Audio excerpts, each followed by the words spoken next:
Hello, my name is Harmony, and my mother convinced my boyfriend to marry my sister. She said I was too soft, too simple, too inconvenient. I stood there, in a dress I didn't choose, watching the man I loved kiss my sister while everyone clapped. They called it a celebration, but no one saw what came after. The silence, the vanishing, the years I spent rebuilding a life they thought I'd never live. And now, he wants to come back. But what do you say to the man who walked away? And the mother who handed him over? Would you take him back? Would you forgive her? I always thought betrayal would come with shouting, doors slammed, accusations flung across the room, maybe even broken dishes on the kitchen floor. I didn't expect it to arrive wrapped in roses and ivory linen, with classical music humming beneath murmurs of congratulations. The wedding was at St. Julian's Chapel in Savannah. Spanish moss draped over the oaks like whispers too heavy to speak. The air was thick, not from humidity, but from the kind of tension only families like mine mastered, smiling while slicing each other with words dressed as compliments. I stood at the far end of the pew, clutching a bouquet that wasn't mine, in a dress I never would have chosen. It was blush pink, delicate, designed to disappear against the bride's brilliance, that bride being my sister, Isolda. 2 weeks before, I'd been folding flyers for a shelter fundraiser when I got Valora's call. My mother didn't bother with pleasantries, just a brisk, "You'll be a bridesmaid. The fittings are Wednesday." No explanation, no apology. Not a hint that the man standing beside Isolda would be Darian, my Darian. He and I had been together almost 3 years. The kind of relationship where you finish each other's sentences, where your routines blur into theirs. I knew his coffee order. He knew which part of the couch I always curled into. We weren't perfect, but we were solid. Or so I thought. Valora never approved. She'd smile with teeth too white and ask him questions that were just statements in disguise. "You don't find Harmony's job a little draining?" Or, "She's so sensitive. Must be a lot to carry, Darian would laugh it off. At least he used to.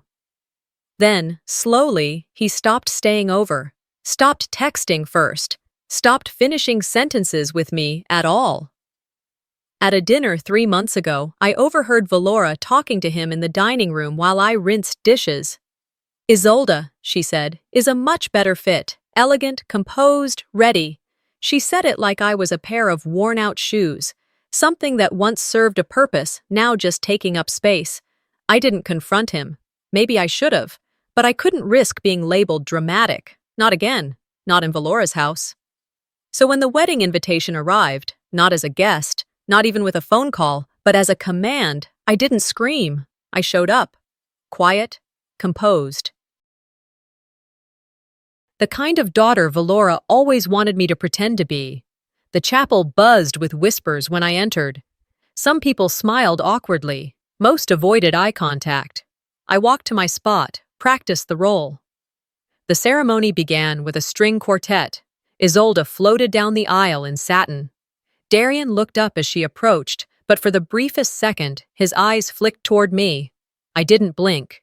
During the vows, I felt nothing. That scared me more than anything. I had expected rage, heartbreak, some kind of collapse. Instead, I felt hollow, like watching strangers from behind glass. When the officiant said, "You may now kiss the bride," the room erupted in polite applause. I stayed still, didn't even twitch. Then I saw him mouth it. "I'm sorry." Too late. I stepped outside before the recessional music ended. The sun had begun its slow descent, casting long shadows over the cobblestones. I reached for my grandmother's bracelet, thin, silver, engraved with the word enough. She gave it to me the week before she passed, saying, "When you forget your worth, let this remind you." Behind me, I heard Valora's heels clicking down the chapel steps. "Harmony, don't be dramatic," she called out. But I didn't turn back, didn't pause. I walked past the ivy wall, across the square, and down Whitaker Street until my legs ached and my heart remembered how to beat again. I didn't stop walking, not until the wedding chapel was just a memory behind me and the square felt wide enough to breathe in. My shoes hung from one hand, my bouquet left somewhere near a bench I wouldn't sit on again. People stared as I passed, Maybe they recognized the bridesmaid dress. Maybe they didn't. I didn't care. The streetlights flickered to life overhead. A jazz tune spilled from a bar I used to like, its rhythm out of sync with the pulse in my ears. I kept walking. No tears, not yet. Just a kind of stillness, like my body finally understood what my heart refused to admit. I found myself turning the corner onto Drayton Street before I realized where I was headed. My apartment was only a few blocks away, familiar, safe in its routine. But tonight, it felt foreign, like I was stepping into someone else's life. I paused at the front door, key in hand. Then I remembered something. The last thing Valora had said before I walked out. She had leaned in, brushing a speck of imaginary lint from my shoulder. "Thank you for not embarrassing the family," she murmured. A smile, polished and poisonous. And then, softer, "Just for me. You're just not built for marriage, Harmony. Let it go." Let it go. I stood frozen on the doorstep. That single line, the venom in its velvet casing, cut deeper than watching my sister marry the man who used to look at me like I held the sky. It was one thing to lose love, another to be told, with a smirk, that I was never worthy of it in the first place. Inside my apartment, I didn't bother turning on the lights. I sat on the edge of the bed for a long moment, then reached for a pen and a small notepad I kept by the nightstand. I wrote 5 words. "Don't look for me. Please." Then I crossed out "please." Too soft. Too familiar. I rewrote it. "Don't look for me. I need to learn to breathe without permission." That was better. I packed 1 suitcase. Jeans, 2 sweaters, my toothbrush, a scarf. I zipped it shut and picked up my grandmother's bracelet from the vanity, slipped it over my wrist like armor. I paused only once, to look around the room. Not for nostalgia, just to make sure I left nothing behind that mattered. Then I walked out. Savannah's midnight bus terminal isn't much.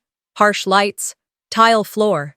The kind of place where everything echoes too loudly, even your thoughts.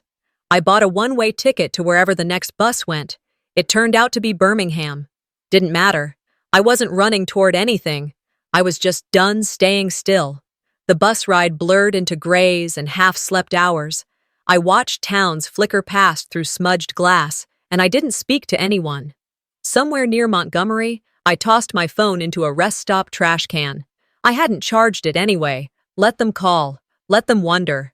In Birmingham, I found a women's shelter that didn't ask too many questions.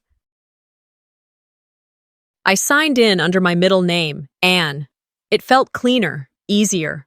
Like I could try on a version of myself that hadn't been picked apart by Valora or overshadowed by Isolde. The first week, I scrubbed dishes in a diner kitchen from 6 in the morning to 4 in the afternoon. I ate dinner at the shelter, then curled up in a bunk bed and stared at the ceiling. The wedding scenes looped behind my eyes. Isolde's dress, Darian's whisper, Valora's smirk. But I never cried. Not even when the nightmares started. One day, a woman at the shelter named Ruth handed me a flyer. "You ever think about getting your GED?" she asked. "You're sharp. I can tell." I said I'd think about it. And I did. I enrolled in night classes, worked mornings, volunteered at a legal aid clinic on weekends just to feel useful. Slowly, I stopped waiting for someone to find me. I realized no one was coming. And that wasn't tragic. It was freedom. Ruth became something of a mentor. She had this calm about her, like she'd survived 100 storms and stopped trying to outrun them. She taught me how to speak with conviction, not volume. "Don't perform to be heard," she said. "Just speak like you belong in the room. The rest will catch up." I followed that advice when I applied to a nonprofit in Atlanta. I didn't use Harmony, I used Anne. I submitted my resume, held my breath, and got a call 2 weeks later. When I moved into the city, it wasn't glamorous. My first apartment was barely more than a closet. Just a mattress on the floor, a small hot plate, 1 flickering lamp. But it was mine. No curated furniture, no picture frames from department stores, no forced smiles on mantels. That first night, I sat cross-legged on the mattress and opened a journal. I didn't start with "Dear Diary." I didn't catalog my pain. I just wrote, They think I disappeared, but I'm still here, just not theirs anymore. And that was the first sentence that felt like mine in years. The morning after I typed those words into my journal, I poured myself a mug of black coffee and opened the curtains in my tiny Atlanta apartment. The sunlight hit the dusty blinds just right, warm and intrusive. I let it wash over me. It was the kind of morning where you feel steady, quiet in your bones, even when you don't know what's coming. I'd been invited to a statewide summit for nonprofit leaders, hosted in one of those marble-floored conference centers downtown with chrome elevators and over-air-conditioned ballrooms. I didn't think much of it. These events were common for our field, talking panels, paper name tags, recycled coffee. I dressed simply: navy slacks, a cream blouse, flats, professional, clean. My badge read, Anne Monroe, co-director, Phoenix House. 10 years ago, that name would have felt like a costume. Now, it fit like skin. As I entered the grand lobby, the buzz of soft chatter and click-clack of heels echoed off the walls. I nodded to a few familiar faces, offered polite smiles, nothing more. The program listed a few breakouts I was interested in: legal advocacy, survivor support strategies, but my main task was joining a panel to review incoming project proposals. The keynote had just wrapped when I made my way toward the coffee station in the networking lounge. I poured myself a cup, lifted my head, and saw him. Darian. He was across the room, standing near a booth marked Re-Entry Employment Programs. He was thinner, hairline softer, shoulders slightly slouched, like the weight of something unspoken had begun to show. He didn't see me at first. I had time to breathe, to steel myself. I could have walked away. I could have turned on my heel and slipped back into the hallway, but I didn't. I watched him reach for a packet, shake hands with someone, glance down at the event brochure. His eyes landed on the panelist list. His lips moved, mouthing something. Then his face changed, like recognition punched him somewhere under the ribs. I saw the moment it clicked. Harmony, me, standing not 10 feet away, but not the Harmony he left behind in Savannah. This version had a title, a purpose, and a poise he couldn't make small. He started toward me. I stepped aside, pretending to review a flyer on a resource table. I didn't need to flee, I just needed a beat to take control of the scene. Anne? He said behind me. I turned slowly. Director Monroe, I replied. He paused, smiled like someone trying to appear relaxed, but knowing he'd just stepped into something fragile. Small world, he offered, trying too hard. I met his eyes. The world didn't shrink, I said evenly. You just fell into mine. He didn't know what to say to that. A laugh started, then died in his throat. How have you? I have a session in 10, I interrupted, lifting my coffee. Good to see you, Darian. I didn't walk away fast. I walked like I had somewhere better to be. The rest of the morning passed in a blur of panel discussions and note scribbles. When our team convened to review the applicants for a new mentorship initiative, I noted his name near the bottom of the list. Darian Ellis. He was applying for a coordinator role. And I didn't speak for or against him. I abstained when the time came. I didn't need to vote. His credentials spoke plainly, and this crowd didn't reward hollow titles or vague achievements.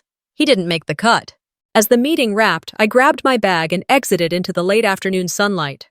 I walked along Peachtree Street, passing bakeries and bookstores and bars where young professionals swapped complaints over wine. I didn't stop. Back home, I made a simple dinner: quinoa, roasted vegetables, chamomile tea. I folded laundry. I swept the hallway.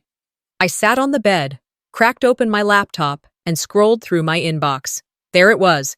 Subject line, "Can we talk?" The body read only, "I made mistakes. I should have said something sooner. I'd like to see you, if you'd let me." There were no attachments, no timeline, just a digital ghost, lingering. I didn't delete it. I didn't reply either. Instead, I opened a folder I'd labeled a long time ago but never used: Unfinished Ghosts. I dragged the email into it, clicked Save, and shut my laptop. Some doors don't slam, some just stay closed. After I dropped the email into the unfinished ghosts folder, I closed the laptop, stood up, and opened the window. Atlanta's early evening air drifted in, a little warm, a little heavy, like it hadn't decided yet whether to settle or move on. I stood there for a while, letting the breeze roll past me. I slept, not restfully, but enough. And when I woke the next morning, I did what I hadn't planned to. I reopened the folder. Darian's message blinked back at me like an unanswered knock on a door I had bolted years ago. I made mistakes. I'd like to see you, if you'd let me. I stared at it for another minute, maybe less. Then I tapped out a reply. Tomorrow, 9 a.m. Sweet Clover Cafe. 30 minutes. That's all. I hit send before I could second-guess myself. This wasn't about reunion, it was about removing the last trace of what if. Sweet Clover was a small cafe just a few blocks from my office. Warm wood floors, dusty blue walls, the kind of place that always smelled faintly of cinnamon and old novels. I chose it because it was neutral, public, quiet. He was already seated when I arrived. Hair-combed, collared shirt that looked like it hadn't seen an iron in months. His eyes met mine the second I stepped through the door, but I took my time hanging my bag, ordering my tea, stirring in the honey. Then I sat, across from him, the last person to ever say he loved me and mean it like a promise, until he didn't. Thanks for meeting me, he said softly. I gave a short nod. No warmth, just acknowledgement. He looked down, then back up. You didn't deserve any of it. I knew that, even back then. I folded my hands around the ceramic mug. And still, you married my sister. There was no anger in my voice, just clarity. He flinched, only slightly, but enough. I was confused. Valora, your mother. She made it sound like you didn't really want the future I was planning. And she said you weren't ready for marriage, that Isolde. She was a better fit, I finished for him. Yes, I remember that speech. No, he said quickly, shaking his head. That's not what I meant. I should have pushed back. I should have talked to you. I didn't. And that's on me.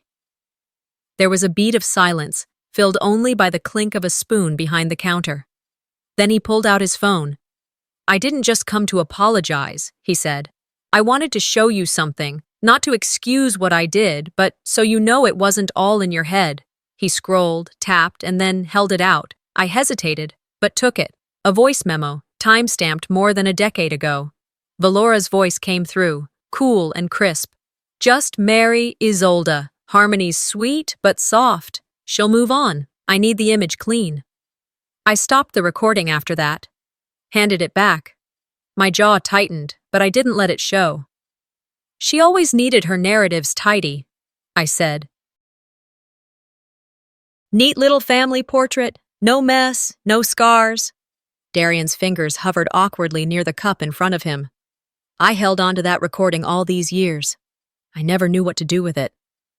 I met his eyes. Why now? His mouth parted like he had a script prepared, then dropped it. Because I'm finally ashamed. I nodded once, slow. That's a start. We sat there for a moment, him waiting, me not giving him what he hoped for. You look strong, he said after a while. Better than I remember. I tilted my head slightly. That's because I stopped living in someone else's idea of who I should be. He swallowed. Would you ever? No. I didn't let him finish. He nodded, accepting it in the way a man does when he knows he's lost something he'll never get back. I glanced at the clock. Our 30 minutes are up. He stood when I did, like some old habit of politeness still lingered in him. Take care of yourself, Darian. He didn't reply, just watched as I walked out the door, just like I had 10 years ago. Only this time, I wasn't the one carrying the shame. As I stepped into the sunlight, I pulled out my phone, dialed a private number from memory. Hey, this is Harmony Monroe. Is the board still reviewing proposals for the Summit PR campaign? A pause. The voice on the other end confirmed they were. My voice didn't waver. Then I have a recommendation you may want to reconsider. I hung up the call and placed my phone face down on the desk. The light from the window sliced across my office floor like quiet judgment. Outside, the city moved as usual, cars weaving, people texting, lives continuing. But inside that room, something had shifted. Not loudly, not with a crash, just enough to tilt the balance in my chest. I opened the Summit PR campaign proposal file again.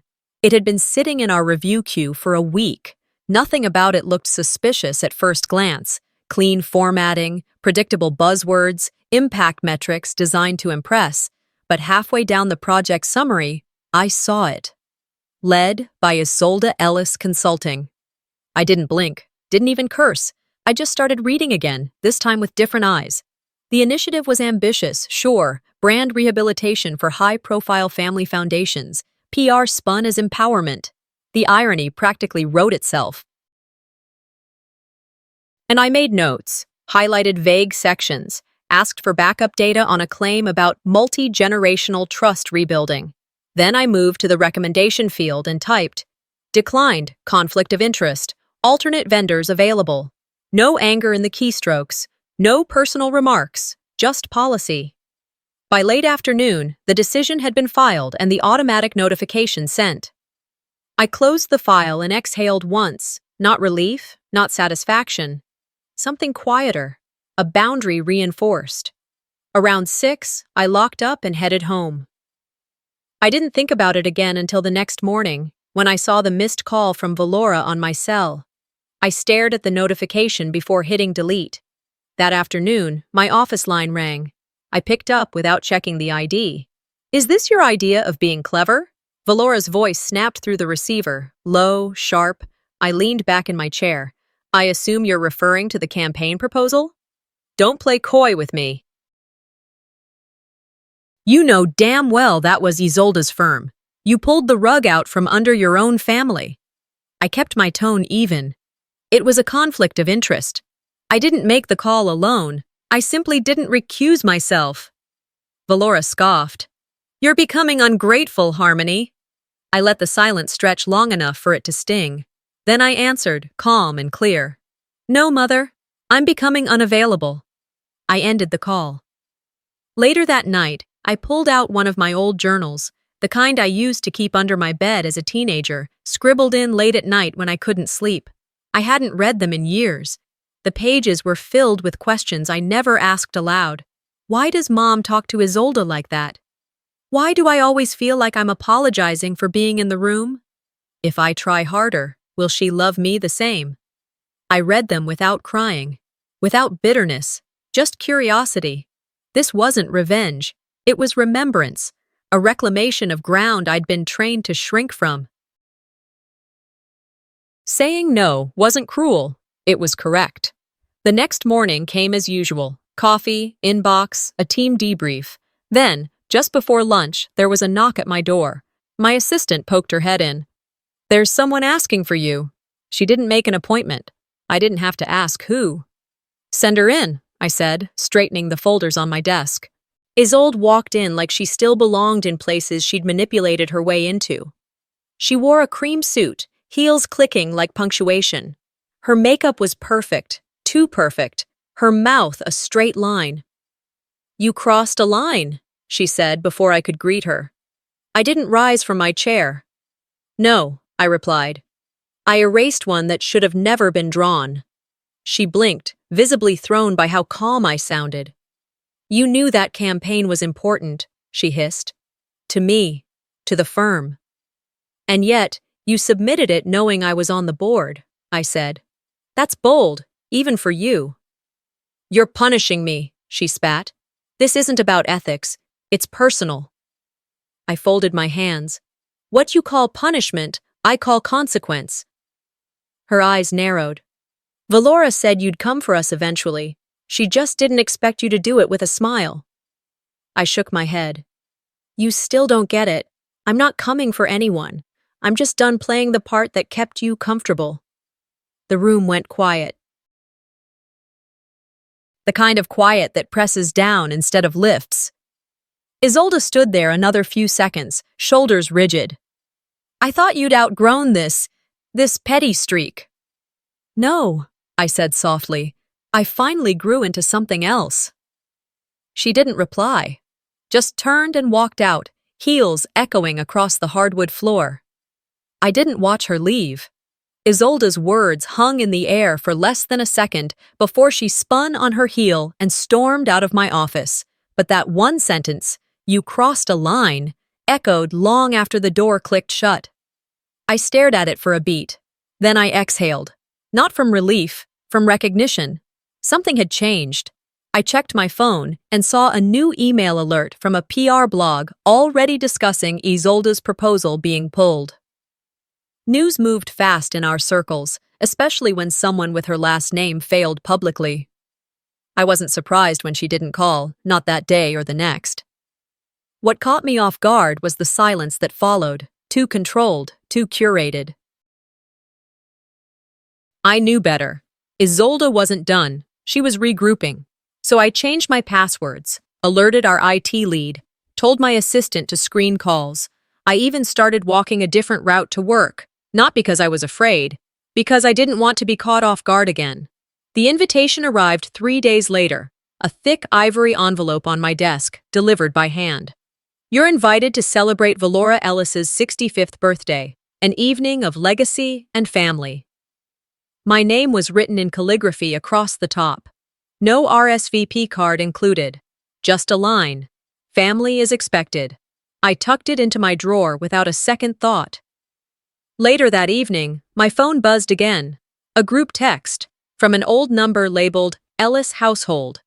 Dozens of recipients, photos of the event prep, strings of fairy lights, custom cocktails named after family members. One caption read, "Isolde's comeback, rebranding begins Friday." There it was. I hadn't been invited to a birthday party. I'd been summoned to a performance, and I was meant to clap politely. I didn't. On the night of the event, I stood in front of my open closet for a long time before I pulled out a plain black dress. No jewelry, no makeup, just me. By 7:30, I was walking through the entrance of the rented ballroom, heels clicking against polished tile. The chatter dulled as I entered. Not silence, just the kind of hush that means something unexpected walked in. Isolde stood near the stage, mid-toast, her hand poised above a champagne flute. Valora sat front row, draped in satin. Darian was there too, off to the side, hands clasped in front of him. When he saw me, he froze. His eyes darted to Isolde, then back to me. He looked older in this light, smaller. I didn't break stride.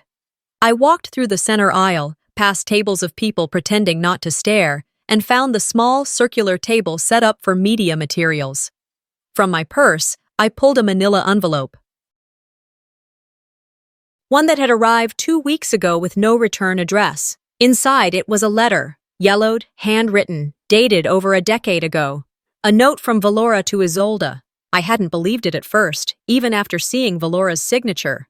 But the phrasing, the slant of the handwriting, it was her, undeniably. I stepped up to the microphone before anyone had time to stop me. "I won't take long," I began. Murmurs rippled. Valora's head tilted. Isolde blinked. "I just wanted to add something to tonight's tribute, a piece of the story that didn't make the program." I placed the letter on the podium. 10 years ago, this note was written by the woman we're celebrating tonight. I read it aloud, clearly. "Push Darian toward you. Harmony will fold. She always does. We need clean optics. No distractions. You're the face we present." Gasps. Some audible, some held behind raised hands. A few phones came out. Valora's face didn't move. Isolde's did. She turned gray, like the blood had drained from her entirely. "I'm not here to retaliate," I continued. "I'm here because I stopped pretending this family wasn't curated to exclude what made it inconvenient." Valora finally stood, her voice cutting through the air. "You're trying to destroy me." I met her eyes without blinking. "No, I'm just done protecting the lie." A beat, then movement. Chairs shifted. Someone coughed. A man near the back whispered, "Jesus." Isolde stepped forward, reaching for the paper. I was young. I didn't. You were cruel, I said evenly. Not confused. There's a difference. I looked out over the crowd. Familiar faces stared back. Relatives, old neighbors, family friends who once smiled at me through gritted teeth. Let's not pretend anymore. With that, I stepped down from the stage, letter still on the podium. I walked past Darian, who opened his mouth and then closed it again. Good. No words were necessary. Past the tables, past the doors, into the night air. Behind me, music didn't start again. The event didn't resume. Something had been broken. Finally. The air outside was thick with summer humidity, but it felt lighter than the room I'd just left. I walked down the marble steps into the courtyard garden behind the ballroom, heels muted on the brick path, the thrum of my pulse finally slowing. The envelope was still on the podium. I didn't need to take it with me. Its weight had already shifted the room. I needed space, not for drama, for air. Around me, the night buzzed with cicadas and far-off music. I leaned against a low stone wall, letting the silence settle. It didn't last long. Footsteps behind me, measured, uncertain. I knew them before he spoke. Harmony, Darian said. Not loudly, almost like he wasn't sure he deserved to say my name. I turned my head but didn't move away from the wall. You should be inside. He stepped closer, hands in his pockets like a boy about to confess to something he'd known was wrong all along. I had to come out here, he said. I had to say this, and not in front of them. I didn't respond, just watched the reflection of garden lights in the shallow fountain across the lawn. They made me believe I had no choice, he said finally. But I did, and I chose wrong. I always wanted you. I exhaled slowly. You wanted comfort. You wanted approval. What you didn't want was resistance. He shook his head. I wanted you. I just didn't know how to fight for you. And yet you managed to fight for everything Valora told you to, I said quietly. Funny how that works. He stepped in front of me then. Closer, too close. I'm not asking for anything, he said. Not forgiveness, not a second chance. I just needed to say it. I needed you to know that I never stopped thinking. He didn't finish. By now, a few guests had trickled into the garden. I could hear the shuffling of shoes on gravel, hushed whispers. At least one phone camera tilted toward us. Eyes were watching, not out of curiosity, but hunger, for spectacle, for confirmation. Darian glanced toward them and then did something foolish. He knelt, not like a proposal, just a slow descent, almost instinctive, both hands open at his sides, a quiet, broken gesture. This isn't for pity, he said. This is me saying I was wrong. And if there's even a fraction of a place in your life where I could belong again, stop, I said, cutting him off.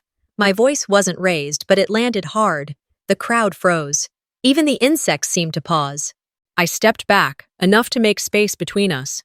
I'm not a second chance, I said clearly. I'm a different path, and you're not on it.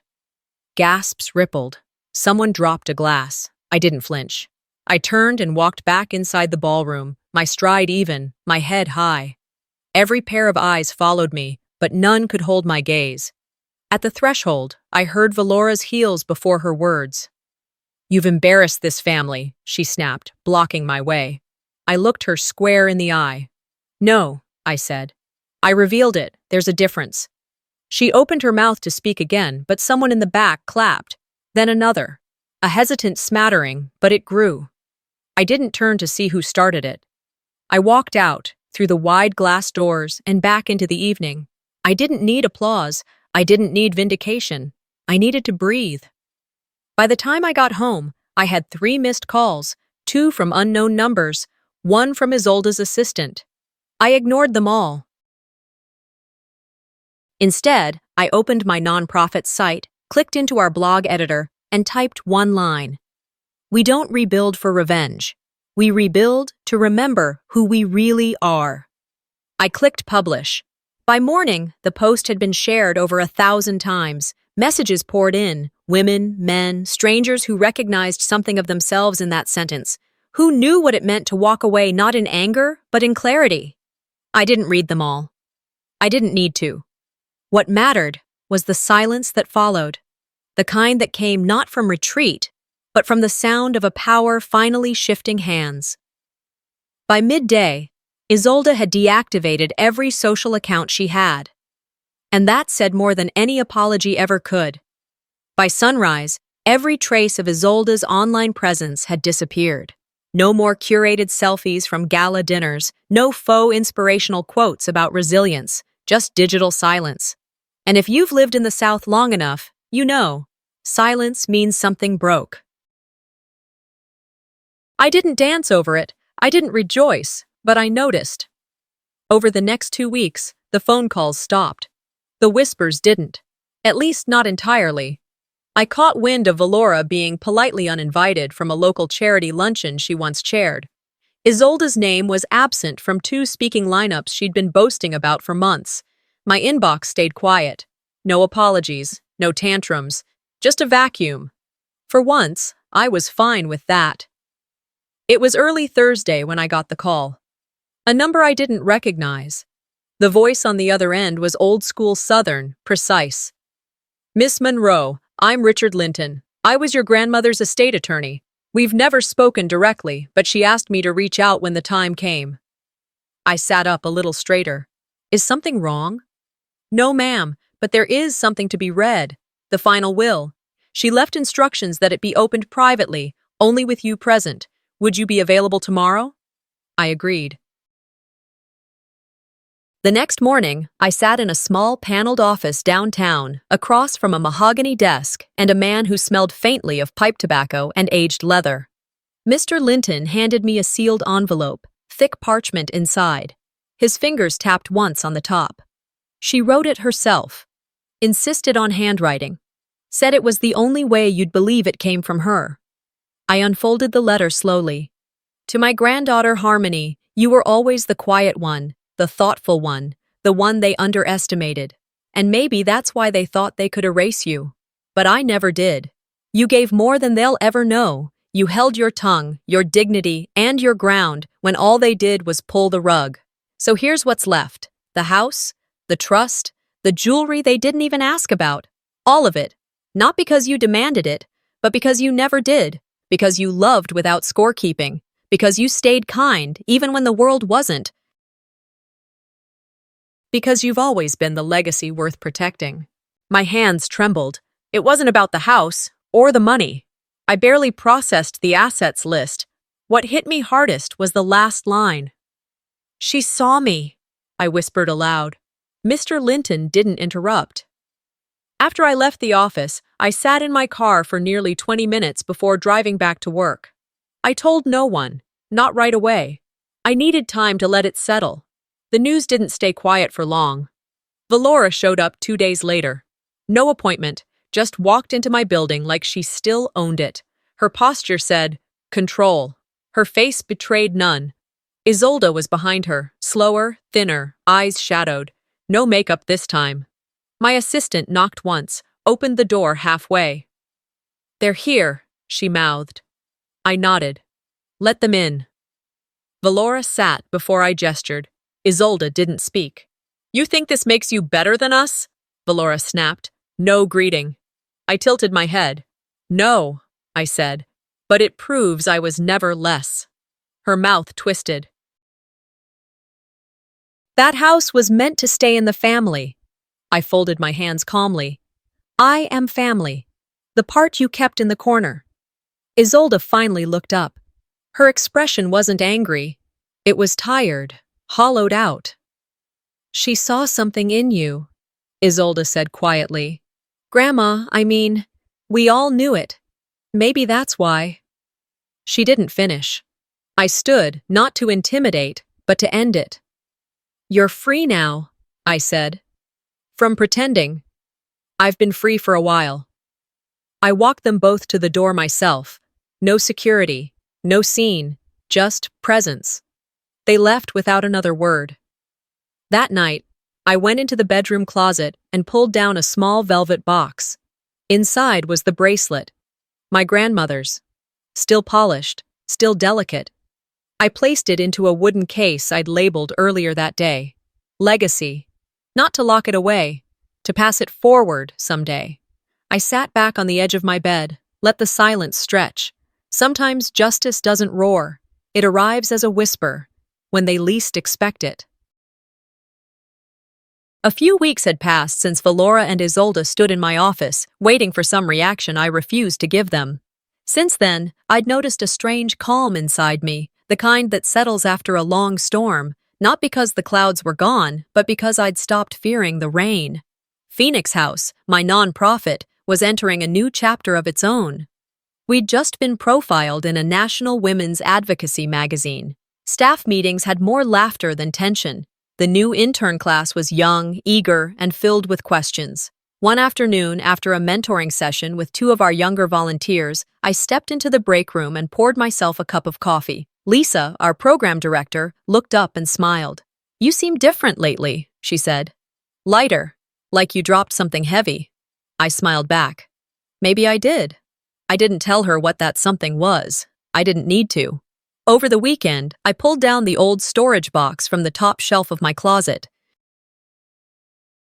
Inside were journals, notebooks, letters never mailed. They smelled of paper dust and faded ink.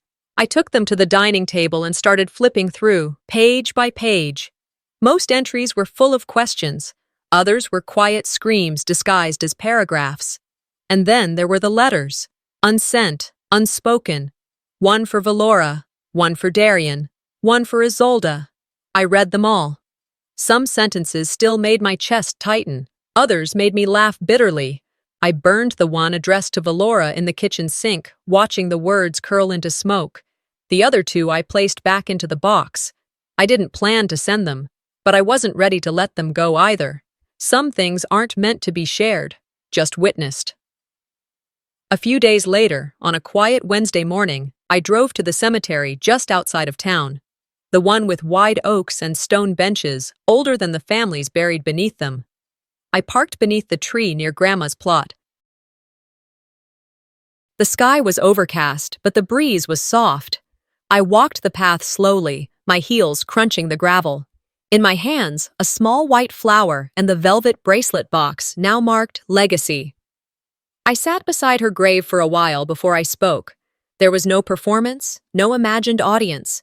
"Thank you," I whispered, "for seeing me, even when I couldn't."